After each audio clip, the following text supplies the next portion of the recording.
Hello friends, स्वागत है आपका अपनी YouTube channel online SF classes. जैसा कि हमने पिछले वीडियो में जो हिंदी का होता है बातचीत, उस बातचीत का हमने क्वेश्चन आंसर करा दिए और बातचीत जो है उसके हमने बिल्कुल आसान भाषा में पूरे चैप्टर हमने पढ़ाए हैं और बिना किताब देखे पढ़ाए। और आज की इस वीडियो में हम जो बातचीत चैप्टर है उसका ऑब्जेक्टिव जो एमसीक्यू जितना भी बनता है उस सभी एमसीक्यू हम लेके आए हैं। तो बिना कुछ देरी किए हम स्टार्ट करते हैं और इसी तरह हम लगातार अपने मोबाइल के माध्यम से लेके आएंगे आपके पास एमसीक्यू। हमने इससे पहले सेकेंड चैप्टर जो उसने कहा था जिसका राइटर है चंद्र शर्मा गुलेरी, उसको भी हमने पूरे टॉपिक वाइज पढ़ा चुके हैं। जो चैप्टर है उस चैप्टर को हम टॉपिक वाइज पढ़ा दिए हैं और सब्जेक्टिव क्वेश्चन आंसर भी करा दिए हैं। बचा हुआ है एमसीक्यू, जो कि एमसीक्यू हम इसी तरह लेके आएंगे। लेकिन आज की इस वीडियो में हम सबसे पहले जो फर्स्ट चैप्टर है बातचीत, जिसका राइटर है बालकृष्ण भट्ट, उसका एमसीक्यू हम लेके आए हैं। तो आप 1 से 2 बार इस वीडियो को देखिएगा। हम थोड़ा फास्ट करेंगे, ठीक है, हम फास्ट करेंगे। 1 से 2 बार आप देखिएगा तो आपको भी ये पूरे याद हो जाएगा। लगभग 30 गो या 27 या 28 है एमसीक्यू इस चैप्टर के माध्यम से बना है, ठीक है। फर्स्ट क्वेश्चन है कि बालकृष्ण भट्ट की रचना बातचीत क्या है। तो आपको हम चैप्टर में पढ़ाए थे बातचीत क्या है, तो निबंध है या ललित निबंध है, ठीक है। तो निबंध ही होगा, यानी option number D is right answer. देख लीजिए, ऑप्शन शो करने वाला भी इसमें दिया गया है। नेक्स्ट क्वेश्चन है कि बालकृष्ण भट्ट किस युग के निबंधकार थे। तो बालकृष्ण भट्ट जी भारतेंदी युग के, बोस से बालकृष्ण भट्ट, ठीक है, और बोस से बातचीत, ठीक है, भारतेंदी युग के रचनाकार है। कौन? बालकृष्ण भट्ट जी भारतेंदी युग के रचनाकार। Option number B, option number B. Next question है मनुष्य की बातचीत का उत्तम तरीका क्या है। मनुष्य का बातचीत करने का उत्तम तरीका अवाक होकर अपने आप से बात करना, अवाक होकर अपने आप से बात करना। Option number D. Next question, संवाद में सबसे महत्वपूर्ण क्या है। संवाद में सबसे महत्वपूर्ण आत्मीयता है। Option number C is right answer. Next question है बालकृष्ण भट्ट का जन्म हुआ था। बालकृष्ण भट्ट जी का जन्म हुआ था 23 जून 1844 को, 23 जून 1844 को हुआ था। Option number B, option number B, ठीक है। संहिता स्वयंवर रचना किसकी है। तो श्रीनिवास दास जी का, यानी ऑप्शन नंबर सी जो संहिता स्वयंवर है रचना है। ऑब्जेक्टिव टाइम में पूछा जाता है ये सब क्वेश्चन, ठीक है, मोस्ट VVI है। कौन सी रचना बालकृष्ण भट्ट की नहीं है। कौन सी रचना बालकृष्ण भट्ट जी की नहीं है। तो नूतन ब्रह्मचारी है, 100 सुजान भी है, सद्भव का अभाव भी है, परीक्षा गुरु जो है बालकृष्ण भट्ट जी का नहीं है, परीक्षा गुरु बालकृष्ण भट्ट जी का नहीं है। कौन सी रचना बालकृष्ण भट्ट की है। रेल का विकट खेल बालकृष्ण भट्ट जी का रचना है। Option number A, option number A. Next question है बालकृष्ण भट्ट ने कौन सा मासिक पत्र निकाला था।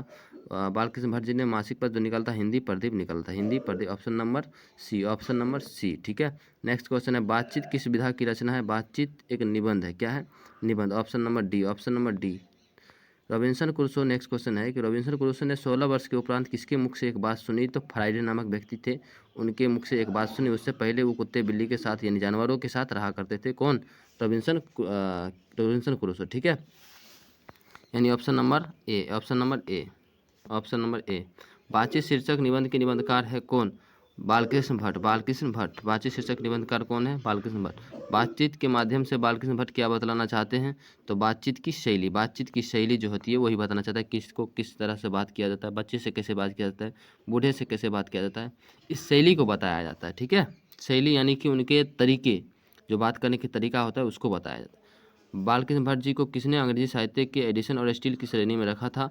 तो रामचंद्र शुक्ल, जो रामचंद्र शुक्ल थे, ऑप्शन नंबर सी, वही रखे थे।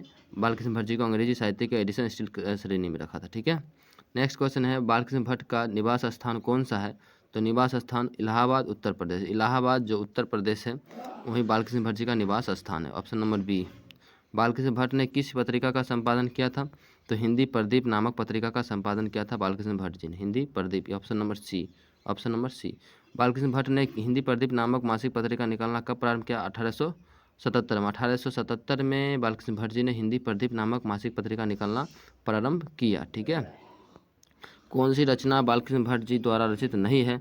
तो कौन सी रचना बालकृष्ण भट्ट जी द्वारा रचित नहीं है। तो पद्मावती है, बेनी सहार भी है, मेघदूतम नहीं, मेघदूतम नहीं है, ठीक है, मेघदूतम नहीं है, मेघनाथ वध भी है। Option number C, option number C. कौन सा उपन्यास बालकृष्ण भट्ट द्वारा रचित है। कौन सा उपन्यास बालकृष्ण भट्ट जी द्वारा रचित है। तो सुवदन एक सुजान है, option number C. Option number C. नाटक के प्रारंभ में होने वाले मंगल पाठ को क्या कहा जाता है? तो नंदी पाठ कहा जाता है, नंदी पाठ। Option number B. Option number B. Robinson Crusoe को कब तक मनुष्य का मुख देखने को नहीं मिला? तो 16 वर्ष तक मनुष्य का मुख देखने को नहीं मिला। 16 वर्ष तक वो जानवरों के साथ रहा करते थे और 16 वर्ष के बाद एक फ्राइडे नामक व्यक्ति के मुख देखा, ठीक है, उनके मुख से बात सुना। बोलने से ही मनुष्य के रूप का साक्षात्कार होता है, यह किसने कहा था? तो बेन जॉनसन। हम चैप्टर में पढ़ाए थे कि बोलने से मनुष्य का रूप का साक्षात्कार होता है, ये किसने कहा था? तो बेन जॉनसन ने कहा था। और असल बातचीत दो व्यक्तियों के बीच हो सकती है, किसने कहा था? तो एडिसन ने कहा था। किसने कहा था? एडिसन ने। असल बातचीत सिर्फ दो व्यक्तियों में ही हो सकती है, यह किसने कहा था? तो एडिसन ने कहा था। लीजिए क्वेश्चन भी आ गया। एडिसन के अनुसार असल बातचीत कितने लोगों के बीच हो सकती है? तो दो, हमेशा दो व्यक्तियों के बीच हो सकती है। बातचीत से मन किस प्रकार हो जाता है? बातचीत से मन हल्का और स्वच्छ हो जाता है, हल्का और स्वच्छ, ठीक है। किसके ना होने से सृष्टि गूंगी प्रतीत होती है? तो वाक्य शक्ति ना होने से सृष्टि क्या होती है? गूंगी प्रतीत होती है, यानी बोलने की शक्ति ना होने से सृष्टि गूंगी प्रतीत होती है, यानी option number B. Art of conversation कहाँ के लोगों में सर्वाधिक प्रचलित है? तो यूरोप के लोगों में सर्वाधिक प्रचलित है आर्ट ऑफ कन्वर्सेशन, यूरोप के लोगों में, ठीक है, जहाँ वहाँ के लोग बहुत ही अच्छे बोलते हैं, प्यार से बोलते हैं। बालकृष्ण भट्ट किस काल के रचनाकार है? तो आधुनिक काल के रचनाकार है। मुझे उम्मीद नहीं, पूर्ण विश्वास है कि आप इस वीडियो को 1 से 2 बार देखिएगा, आपको पूरा याद हो जाएगा और इससे बाहर ऑब्जेक्टिव जो है कहीं से भी नहीं आएगा, मुझे उम्मीद है, ठीक है। तो मिलते हैं अगले वीडियो में, तब तक के लिए वीडियो देखें। आपको अगर अच्छा लगा है तो अपने दोस्तों में शेयर कीजिए, लाइक कीजिए, कमेंट कीजिए और